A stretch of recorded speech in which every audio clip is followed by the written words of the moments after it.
How to make moist banana cupcakes with cream cheese frosting. I made this recipe as simple as possible, but before you do anything, make sure to leave your cream cheese and butter at room temperature.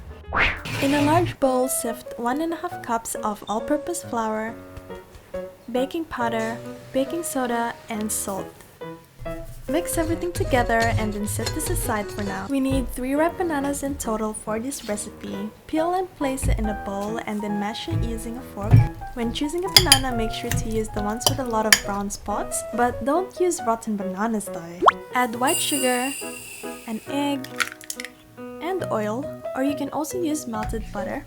Mix everything together until it's evenly combined. Add in the dry ingredients that we prepared earlier. Mix together until only just combined. The more you mix, the more gluten develops and the cupcake will become dense and rubbery, so don't overmix your batter.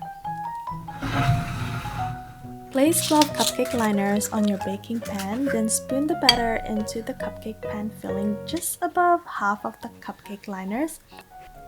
Bake the cupcakes in a preheated oven for 18 to 20 minutes at 175 degrees Celsius or 347 degrees Fahrenheit. You can check out if it's ready by inserting a toothpick, and if it comes out clean, then that means your cupcakes are ready. Leave the cupcakes to cool down for a while by placing them on a cooling rack, and before you put icing on your cupcakes, make sure that it's cooled down completely. To make the cream cheese frosting, obviously we need softened cream cheese, and also add in the butter. Using an electric mixer, beat the cream cheese and softened butter together until smooth and creamy. Add 1 teaspoon of vanilla extract and 1/4 teaspoon of salt,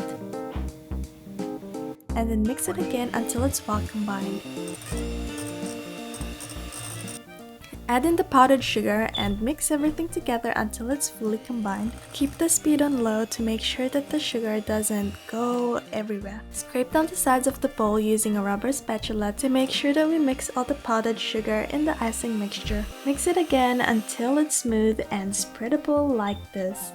Transfer the icing in a piping bag with your favorite piping tip and pipe the frosting on top of the cooled cupcakes. By the way, if the icing is too soft, try putting it in the fridge for 15 minutes or so to harden it a little bit. This is optional. You can also add banana chips and sprinkle a bit of cinnamon powder on top of the icing. I enjoyed the cupcake and I hope you guys can try it too. Thanks for watching, and don't forget to like and subscribe and follow me on Instagram at PriMC for more updates. See you in the next one!